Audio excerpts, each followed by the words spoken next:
ल यो मलेसियाको चाहिँ यो टाइटानिक कम्पनीमा आएको डिमान्ड फ्री भिसा फ्री टिकटको हेर्नुहोस् मान्छे कति हिजो रातिदेखिबाट मान्छे लाइनमा बसेको भन्ने कुरा आइरहेछ। यो चाहिँ टाइटानिक कम्पनी काठमाडौँमा फ्री भिसा फ्री टिकटको डिमान्ड आएको रहेछ। जम्मा माग सङ्ख्या 230। तर मान्छे हेर्नुहोस् न, मान्छे चाहिँ हिजो रातिदेखि नै राति 12-1 बजीदेखि नै चाहिँ लाइनमा यसरी बस्नुभएको रहेछ। तपाईँलाई मैले यो लाइन चाहिँ कहाँसम्म छ भनेर देखाउँदै जान्छु, हेर्दै जानु होला। यो फेलेक्स भन्ने कम्पनी, मलेसियाको फेलेक्स भन्ने कम्पनीमा आएको डिमान्ड रहेछ। यो चाहिँ तपाईँ हेर्दै जानु होला। 4को लाइन 400 मिटर मैले लाइन पुगेछ। 400 मिटर ल उहाँले भन्दै हुनुहुन्छ 400 मिटर। यो चाहिँ काठमाडौँको टाइटानिक कम्पनीमा आएको डिमान्ड है।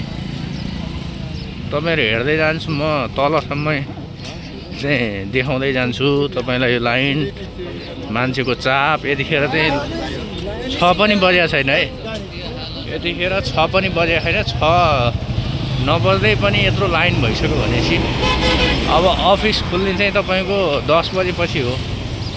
10 बजेपछि चाहिँ यो कति टाढा पुग्ला यो लाइन ल हेर्नुहोस्। मलेसियाको Titanic company manpower, Titanic मेन पावरमा आएको डिमान्ड रहेछ यो। 230 जनामा ल 4-5 हजार मान्छे हुनुहुन्छ भनेपछि यसमा इन्टरभ्यू दिने पालो आउँछ आउँदैन भन्ने। इन्टरभ्यूमा अब जम्मा 230 जना भनेपछि आज प्री इन्टरभ्यू हो। फाइनल चाहिँ 13 र 14 गते हुन्छ। फाइनल इन्टरभ्यूको लागि आज प्री इन्टरभ्यू पास हुनु पऱ्यो। मैले देखाइरहेको छु, तपाईँ हेर्दै जानु होला यो लाइन कहाँसम्म छ। कति बजेदेखिबाट आएर चाहिँ यहाँ मान्छे लाइन बस्नु भएको रहेछ। म तपाईँलाई देखाउँदै जान्छु, तपाईँ हेर्दै जानु सक्नुहुन्छ। देख्नुहोस् ल हेर्नुहोस् ल हेर्नुहोस् लाइन कति छ। भाइ तपाईँ कति बजी आउनु भएको यहाँ? 4 बजे। 4 बजी आउँदा यत्रो लाइन थियो? 4 बजी आउँदा तपाईँ यति पछाडि पर्नुभयो? ल हेर्नुहोस् उहाँ चाहिँ 4 बजी आउनु भएको रहेछ। कुन ठाउँदेखि आउनु भयो? लुम्बिनीबाट। इन्टरभ्यू दिनकै लागि भनेर आउनुभयो? ल इन्टरभ्यू दिनकै लागि भनेर फ्री भिसा फ्री टिकटमा इन्टरभ्यू दिनकै लागि भनेर उहाँ आउनु भएको रहेछ। नेपालको अवस्था यस्तो छ, यदि विदेश जान सहजै विदेश जान पाउने हो भने सायद नेपाल, अब नेपालका युवाहरू सबै विदेश पलायन हुन्छन्, नेपाल रित्तो हुन्छ। जुन कुरा चाहिँ यो तपाईँ यो दृश्यबाट पनि प्रष्ट हुन सक्नुहुन्छ। अझै धेरै अगाडिसम्म छ यो लाइन, तपाईँलाई म देखाउँदै जानेछु। यो चाहिँ काठमाडौँमा रहेको टाइटानिक मेन पावरमा आएको डिमान्ड हो। तपाईँहरू कति बजी आउनु भएको तपाईँ? हजुर तपाईँको नाम के हो? शमशेर अली। कति बजी आउनुभयो? 3 बजे आएको। 3 बजी आउँदाखेरि यत्रो भिड थियो? 300-400 भन्दा पछाडि हो। के छ तपाईँ के भन्न चाहनुहुन्छ? मलेसिया के भन्ने त यस्तै हो। मलेसिया अब नेपालमा रोजगार छैन भने के गर्ने?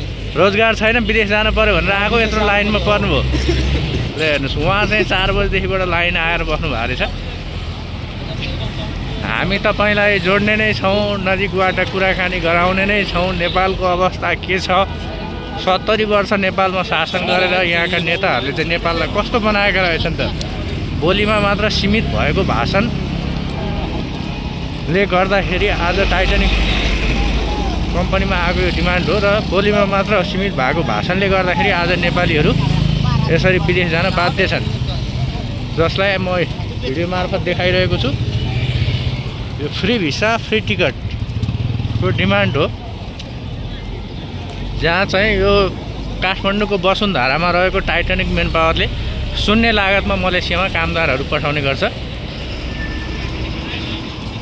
म तपाईँलाई सुरुमा आइपुग्ने मान्छेको सँग पनि कुराकानी गराउँछु। कति बजी आउनु भएको रहेछ उहाँ भन्दा मैले यो अहिले चाहिँ अलिक टाढाबाट यो भिडियो देखाइरहेको छु, किनकि यो सबै मान्छे देखुन् भन्छ। ल हेर्नुहोस् युवाहरू विदेश जानको लागि एकदमै आतुर छन्। लाइनमा बसेका छन्। जम्मा 230 जनाको माग आएको छ भन्ने सुनिएको छ। 230 जनाको मागमा कति मान्छे चाहिँ आउनुभएको छ त तपाईँले यो भिडियो मार्फत देख्न सक्नुहुन्छ। यो चाहिँ तपाईँको वसुन्धरामा रहेको टाइटानिक मेन पावरमा आएको डिमान्ड हो।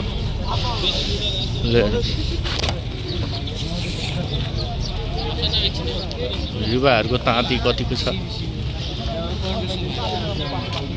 हेलो दाइ, तपाईँ कति बजी आइपुग्नु भएको थियो यहाँ? 2 बजेतिर। 2 बजे?